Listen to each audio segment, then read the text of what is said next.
Welcome to LeadFormix's webinar titled Content Marketing for Niche Markets. LeadFormix is a marketing automation 2.0 platform. It delivers a real-time marketing automation solution to convert online visits into qualified sales leads, determines website visitor interest and intent, enables sales teams to reach decision makers more effectively, and close deals faster. Today's presenter is Candyce Edelen, CEO and founder of PropelGrowth, a marketing consultancy servicing clients in the financial services space. Candace brings more than 22 years of experience launching and managing technology companies, and she has founded 4 companies prior to PropelGrowth. Candace has a background in product and company launches, developing successful go-to-market strategies, and building sales, marketing, and delivery teams. Candace has spent the past 12 years focused on the capital markets, an industry consisting of a range of niches who each have very different business models and needs. If you have any questions, please send them via the questions function in GoToWebinar, and we will address them at the end of the session. If you'd like a copy of the presentation, please send an email directly to Candace. Her contact information will be given at the end. Thank you, Candace, for presenting, and I'll turn the webinar over to you now. Thanks, Mike. Thanks for inviting me to do this, too, and also thanks for everybody who has joined us. I hope that you find the content that I'm going to be presenting here helpful in running your own content marketing programs. As Mike mentioned, I have a pretty long background in sales and marketing, having launched 5 companies. Those companies have been in the areas of marketing communications, sales training, financial technology, and now PropelGrowth, which was founded in 2007. At PropelGrowth, we are very specialized. We help companies sell technology and services to the financial services industry using a variety of methods, including content marketing and inbound marketing. Those are parts of their overall go-to-market strategies. So what I'm going to talk about today is going to be specific to the capital markets, but I want to also try and make this relevant to those of you who are not in the capital markets.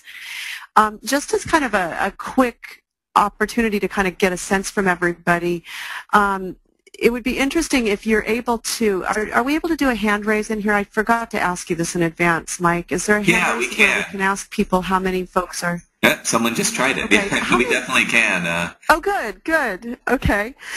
So how many of you actually market to the financial services industry? If you can click the little hand raise icon on your GoToMeeting or your GoToWebinar. Ooh, lots of you. Great. Okay, good. So hopefully this will be directly relevant to you. And I also welcome to a number of people on here I know personally, and I'm really thrilled that you guys joined, and I'm thrilled for all of the new folks also. So hopefully we'll give you some good stuff here. So in 2009, PropelGrowth started to explore marketing automation, and we did months and months of research. Actually, we spent about a year researching this content. And we looked at all of the different best practices that have been published on lead nurturing, inbound marketing, and content marketing. I found a vast wealth of information in this space. And so we decided to go into that space, establishing a partnership with a marketing automation provider and jumping in with a couple of our large financial technology clients to get them started in lead nurturing programs. As we did this, we worked to implement a lot of the best practices that we found out there on the web. And in the process, what we realized was that the content that was developed around best practices for lead nurturing was generally developed by the marketing automation providers. And that works for them. It works extremely well, but it doesn't always work if you're focused on a lot of verticals or niche marketing. So what I'm going to do today is cover a couple of the best practices that the content marketing pundits have talked about, discuss why this approach can quickly become unmanageable in a vertically oriented marketing strategy, particularly in the capital markets. Then we're going to talk a little bit about market segmentation, some of the unique niches that make up the financial industry. We'll suggest some new approaches that can make a content marketing strategy more manageable, both when targeting multiple niches within the capital markets, but should also be very relevant to those of you who are targeting more than one vertical market but may not be focused on capital markets. We'll talk about a couple of case studies, and then we'll discuss a little bit about how we link thought leadership and other content to the full buying cycle. As Mike mentioned, we encourage you to submit your questions in the Q&A section, and we will get to those at the end. Also, if you're interested in tweeting about this, you can use the Twitter hashtag content marketing at the bottom left-hand corner of the screen. You'll see that, and I've got it on a lot of the slides here, so if you forget. But I would encourage you to tweet this if I actually say something that you found tweetable. All right, so let's get started. First, we're going to briefly cover two best practices developed by the marketing automation industry. First is buyer personas. For a complex business-to-business sale, the theory is that marketers should work to create content that targets each persona that's involved in the typical buying process. Most experts recommend 4 core personas. The financial decision maker, a user, an influencer, a technical buyer are some of those personas. A resource for you there on the screen is a place where you can download some buyer persona templates that can be helpful. There's a lot of other resources out there too. Just search on Google for buyer persona. So that best practice is absolutely true. You need to know who you're marketing to in order to develop an effective content marketing strategy. And if you're not familiar with this concept, I would strongly urge you to go look up those types of concepts. In addition to creating content relevant to each buyer persona, you should also be considering every stage in the buying cycle so that you can help your prospects move from awareness into their research stages and then facilitate their evaluation, vendor selection, and risk management processes. So in this model, if you are marketing horizontally, you could assume that you would have 16 to 20 unique pieces of content necessary for a base program. That would be one piece of content targeted to each persona for each stage in the buying cycle. This approach works really, really well for horizontally focused providers like marketing automation vendors. The needs, the value proposition, the solutions, and the risks that clients encounter are essentially very similar across all the vertical markets. May not be 100%, but it's pretty close. So the vendor can safely market essentially the same message and disregard verticals. Some of you may have that luxury, and if you do, I'm envious because that really helps in your content marketing problem. But this model does not necessarily work very well for a vertically focused enterprise sale where the solution has different meanings for different vertical markets. Let's consider something like business intelligence. For a manufacturing company, BI might helps with supply chain and resource management. For the education vertical, they might be more interested in determining how educational programs are impacting student performance. To ensure that your content is relevant to the target market, a marketer must create a different set of messages for each vertical in order to actually resonate with that vertical. If you go too general, people aren't going to pay enough attention. In the capital markets, as within some other key verticals, healthcare and pharmaceuticals and those types of verticals, this is very true also, it can get even more complicated. We could break up the capital markets into buy-side, sell-side, exchanges, and vendors, but even within those categories, you're going to find that the needs and the value propositions will vary substantially based on the type of company or group that you're selling to. I've just done a very brief list. This is definitely not an exhaustive list of the segmentation in the capital markets, but it gives you a sense of the complexity. And then even within the large banks, the large tier 1 organizations, you'll find different groups involved in different things. Let's take Goldman Sachs, the large investment bank. In there, they've got groups involved in prime brokerage, agency trading, market making, investment banking, and other services, and each group has a different business model and different business needs. So going back to that business intelligence example, each of these groups will expect different things from a BI platform. And if your marketing content is not relevant to their business need, they're likely to ignore it. So this makes creating relevant, actionable content complex and challenging.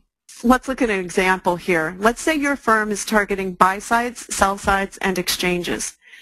Let's say you're selling something that touches front office trading processes, and that you need to message to 7 total niches within those 3 categories.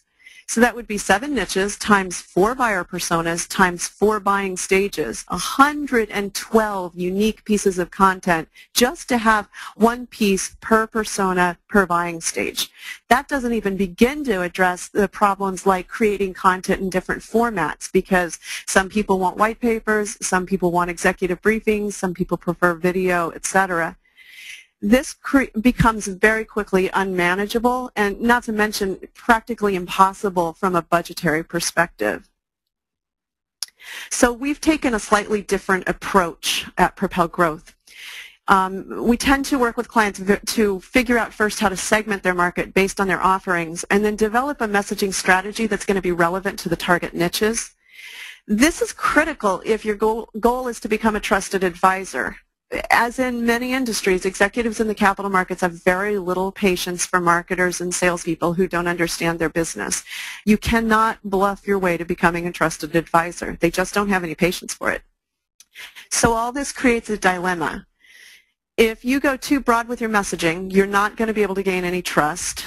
And on the other side, if you go too narrow with your focus, you have too much content, it becomes difficult to segment also. Another problem that we run into in this industry is the lack of well-segmented lists. For those of you on this call that target the sell side, you're probably very aware of how difficult it is to actually gain access to a list that tells you what role the names play in the industry or play in their organization. So it becomes a challenging problem. So we take a slightly different approach to content marketing to address this problem. A number of our clients have been finding success when they develop content programs around key industry issues or hot button drivers, business drivers that their product or service helps to address. What we're finding also is that the controversial issues are typically the ones that attract the most attention. For example, high-frequency trading is a really hot issue in many of the asset classes in the capital markets. We have some partnerships with some specialized content aggregators, and they consistently tell us that content about high-frequency trading routinely tops their charts of most popular content on their sites. And this has been an issue that's been going on for a very long time, so you would think that people would be getting bored with it, but they're not. It's still a very, very popular topic. Many of our clients tend to sell technology that can facilitate this type of trading, so they create content around this topic and it consistently attracts an audience.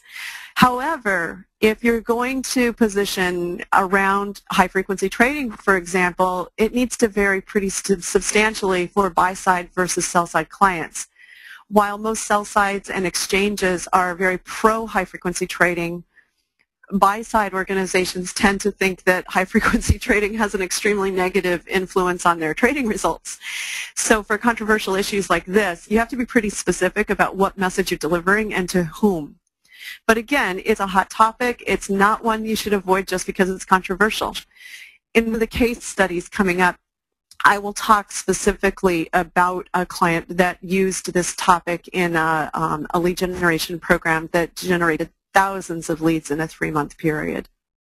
Other topics that we find pretty effective, and this is not an exhaustive list, but we do find that risk management, regulatory compliance, globalization, and market structure tend to be driving a lot of attention. Dodd-Frank in the U.S., MiFID in Europe in terms of regulatory issues. Capital management and the way that the banks are managing their capital is also a hot topic. But as with high-frequency trading, different participants view these issues from different lenses, and so you need to be careful. For example, an agency broker-dealer has a very different risk management problem than an asset manager, and so as the marketer, you need to make sure that you're being specific in who you're targeting and that it's clear in your buyer persona that you know that you're writing for the agency broker-dealer. So we've tried to simplify the work of dealing with buyer personas, and we're finding that instead of focusing on the person's role in the buying process, that it's working better if we focus on their role in the organization. That helps us to better understand what motivates them, and it also helps to simplify the amount of content we have to create. We tend to divide personas into two categories, business and technical. And in some cases, depending on what you're selling, the business target might be trading, it could be risk management, it could be compliance. If your solution touches the front office processes, then those are probably the three roles on the business side involved in your decision process. And what we generally try to do is establish content that targets more than one of those personas to make the overall content load more manageable. However, if you're doing something that's targeting both front office and back office, I would recommend that you segregate those. Treasury is a whole different group also, so you've got to make sure that your message is relevant. The technology department can be a little more straightforward. Often you can deliver content that's relevant to trading technology managers and architects and CTOs, and even sometimes you can bring in the core IT systems. So again, here on this page there's a link for where you can download buyer persona templates that should be a helpful resource for you. By publishing content that shows your buyers that you understand their problems and can show them how to solve them, you will be able to build credibility. That's a quote by Ardith Albee. If you're not familiar with her, she does a blog at marketinginteractions.com, and she wrote the book E-Marketing Strategies for the Complex Sale. Really, really good book. I highly recommend it. So let's dig into a couple of those case studies that I promised. So I'm going to talk about two case studies, one on high-frequency trading and one on trading on the emerging markets. Rather than creating one-off content, as one of our clients calls it, monolithic pieces, we tend to recommend that our clients plan out multi-touch programs that are based around a specific topic and then can touch a prospect multiple times over the course of a quarter. This allows you to get your message out to a broader audience because they can look into the content from different perspectives. You might be able to get it out through distribution channels, maybe the trade press, for example. That will help you to reach more people, and then it also allows you to touch more people more times. It also allows you to do something that we call use every part of the buffalo. When you're creating content, I recommend that you try to find ways to reuse it as much as possible so that you're getting more bang for your content dollar. So let's talk about the high-frequency trading program. We're targeting market participants on the sell side, not the buy side, for this particular event and this whole program that we created. What I have found is that by doing that, by targeting one side or the other on a controversial issue, we're better able to focus our message, in this case on the positive benefits of this very controversial trading style. And by taking a position, it allowed us to keep our message tight and attract the right audience. So this is a program that this client did over the course of 4 months. We started out actually developing sales decks. So we started toward the latter part of the client's buying process and built decks that the sales team could use in supporting this whole program. And then from those sales decks, the client was actually able to develop 2 white papers that discuss some key concepts. And those white papers got picked up by the press, generating some print articles that were also used in the lead nurturing program. The client hosted 3 webinars on the topic of high-frequency trading, and each of those webinars was actually done with a different trade press partner which expanded our reach in terms of the number of new leads we were attracting. Then, in addition, we had a different speaker on each of them and addressed slightly different angles. So that helped to attract people who had gone to one webinar to another webinar on the same subject. And we did find that during this program, multiple people attended all 3 webinars. We got a pretty high attendance rate. This also gave us the opportunity to remarket other program elements as we developed new leads, and to do a better job of scoring the leads because we were able to identify the most interested parties for follow-up from sales. This program culminated in 2 live events. We had an exclusive breakfast briefing targeting the most senior executives on the list, and then a live event featuring a debate between 3 key industry thought leaders who have very different opinions about the value of high-frequency trading. And we did that on purpose. We wanted to make it a debate rather than just what I would call an agree fest. I hate boring panels. That was very successful. The final event attracted 250 senior and mid-level executives, and it delivered several thousand new qualified leads, and marketing was able to pass over 150 sales qualified leads over to sales. The process on the sales side is still going on, but several deals have already closed as a result of this program. And just in case somebody is wondering, those were multi-million-dollar deals typically. The second program I'm going to talk about is actually one that's in process of development and finalization right now. In this case, the client wanted to launch a thought leadership program, and they provide a network that facilitates trading around the globe.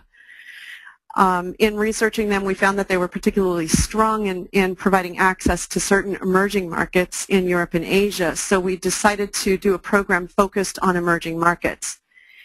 The anchor for this program is 2 live events, one in London and one in New York.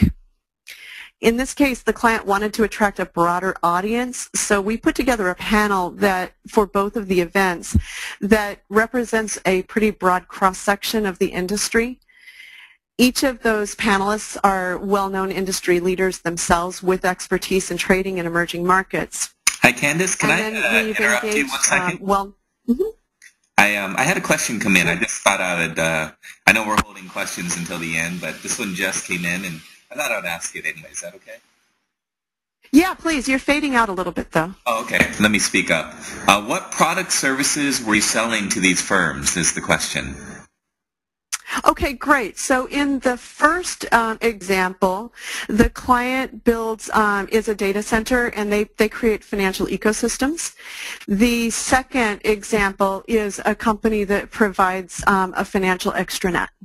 So in this second example, they needed to attract an audience from a lot of different segments in the industry, and they wanted both business and technical. So that's why we included panelists. And for those of you who are in the capital markets, it might help for you to know we've attracted panelists from vendors, from agency broker dealers, from prime brokers. We tried for sell side, as you probably already know. Buy side. It's very difficult in our industry to get the buy side representatives to talk publicly. So we went with prime brokers because they can kind of represent the needs, at least of the hedge funds. So from those panel planning sessions, we're developing blog posts that will help to promote the event. And then we'll syndicate those posts to multiple industry forums. If you guys are familiar with Seeking Alpha or Tab Forum, those are 2 very effective places to syndicate your content and get more readership. We will also be using those posts and related articles to aid in event promotion through email marketing campaigns. We'll be recording the events, and from that develop additional blog posts, articles, and video content for use in continued nurturing and inbound marketing. So let's spend a couple minutes on how to link content to the buying stages, and then we can start to dig into some questions, Mike. So if any of you have some questions, please start typing them in so that we can address them. When you are writing content, it's important to be thinking not just about the awareness stage in the buying cycle, because many of our clients find they can generate the leads, but they are having trouble supporting the conversion of the leads into closed opportunities or closed deals. So if you think about the buying process, and just to kind of simplify it a little bit from that other slide, you can look at serious decisions approach, where they talk about the stages of awareness, research, evaluation, and commitment. What I like to do is think about the buyer's priorities throughout the buying process so that I can support them. The first thing to look at is needs. When they're thinking about what their needs are and where they need you to help them think about identifying and understanding their business and technical needs, is the early stages of the buying cycle during awareness and research. Those issues become far less important during evaluation and the commitment stage, because they've already figured out what they want, and now they're looking for products that fit that. So the next thing that they are interested in is cost. Typically, they're going to be, pricing is important up at the front, just so that they have some idea to set some budgetary guidelines and dismiss the efforts on research if the cost looks like it's just going to be too high. But as soon as they've determined, okay, this is worth a look at, then cost becomes very, very unimportant through the rest of the buying cycle until they get to that commitment stage. Functionality becomes higher and higher in importance through the evaluation stage. So when they're just starting to figure out what their needs are during awareness, functionality isn't that critical.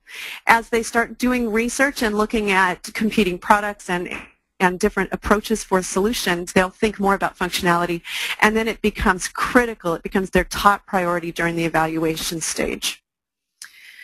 In addition, proof is just not important to them at the beginning, but it's really important during evaluation. And then finally, risk. How do they manage the risk? Not important during the early stages, but starts to get more and more important as they finish up their buying process, because now the rubber is going to meet the road and they might be actually risking their job on this decision, and so they need to know how they're going to manage the risk. So as you're thinking about content for this, when you're thinking about needs and awareness, the content should address what the business needs are for that target market and that target buyer persona. If you can build content that talks about the business problems and how other companies have addressed that problem, that's usually what's going to attract interest. We find that surveys and statistical content is very helpful in this, and also the types of thought leadership events that I was just talking about for those two case studies. During their research stage, you can start to really bring up more around the functionality of your product and competing functionality. This is where you can start to think about providing buying guides and comparison RFPs, for example. During the evaluation stage, it starts to get really important to understand how the functionality of your product compares.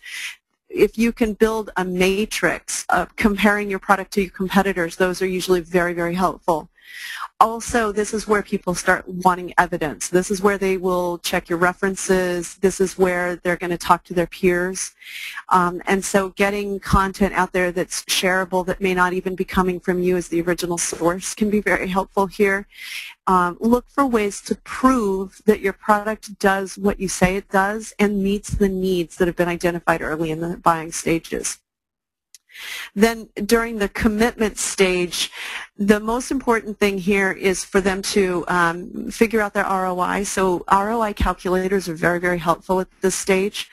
Also, helping them to understand how they're going to manage their risk.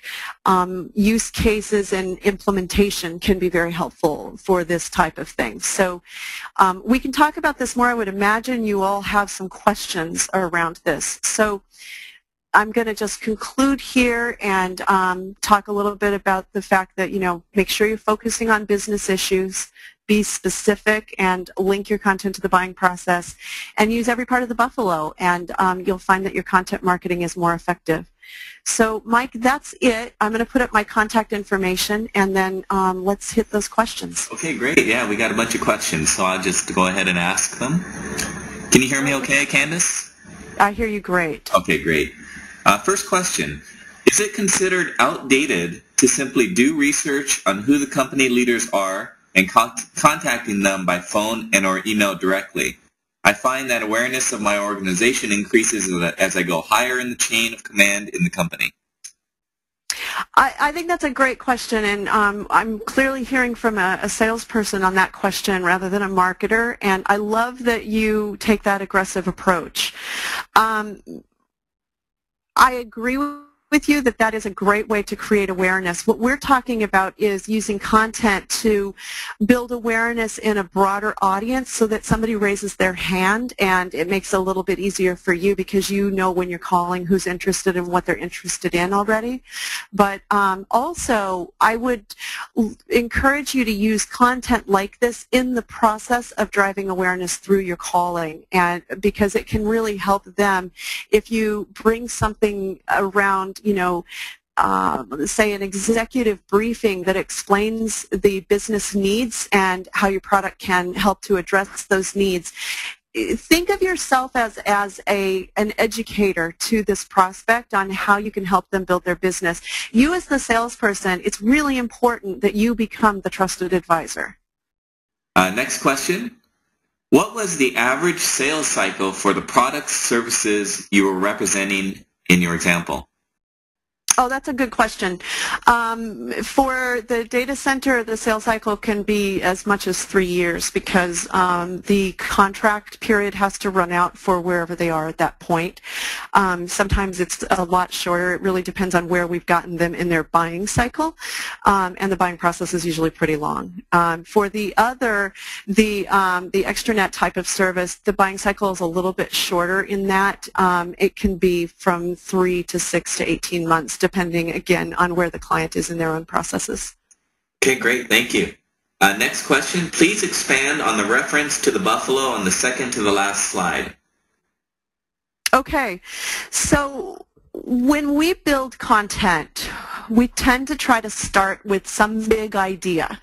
I'll give you an example we're doing with another client right now. We've created a white paper for them on FX dealing systems and what's necessary in an FX dealing system and why it's important to market makers in the foreign exchange trading space. From that, we have also created articles that can be published, bylined articles that can be published in the trade press. We will be creating, it's not done yet, but multiple executive briefings and probably a video from that and some blog posts that'll all fall out of that content. So when I'm talking about using every part of the buffalo, the client invested quite a bit of money to get that original white paper, and I'm sure you do too for any kind of good quality content. So if you're going to do it, I would recommend that you invest in it with the expectation that you're going to take it apart and reuse different elements of that content in smaller pieces to create a whole program around that topic. Okay, great. Next question. Can you discuss the differences between proof and risk? Sure. So proof is evidence that the product does what you say it's going to do, and I'm going to bring that slide back up. So you're looking for evidence that the product that does what it says it does and is going to meet the needs and the reasons that are identified for why you're buying the product. Risk has more to do with management of overall implementation risk. Remember that for, I would imagine, 98% of you that are listening to this, if you're selling complex products, the client's end solution doesn't just include your product. They are looking at you know, your product plus maybe a messaging platform plus a back-end architecture plus maybe developers who do the integration and plus, you know, the training for making sure that the individual staff members can actually use the product.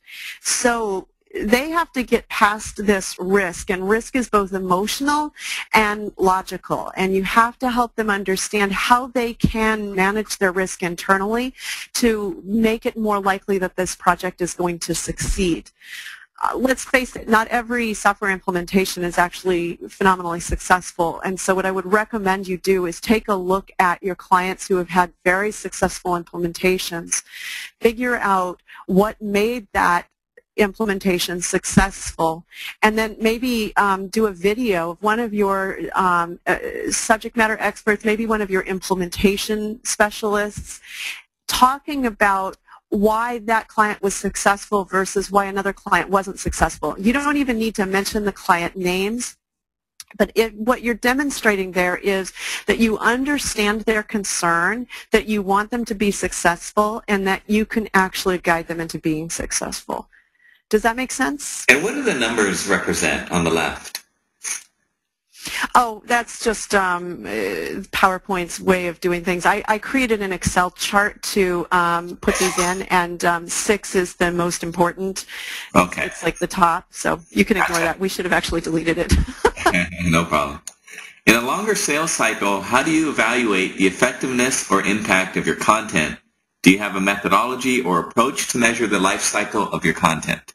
Our tendency is to try to look at what people are taking a look at and then checking into where they are in their sales cycle. If you're tracking their progress through the sales cycle in Salesforce or whatever CRM system you have, if they're consuming the content but not making steady progress through the stages that you have set up, that could indicate a problem with either the content or the way that you are actually scoring your leads.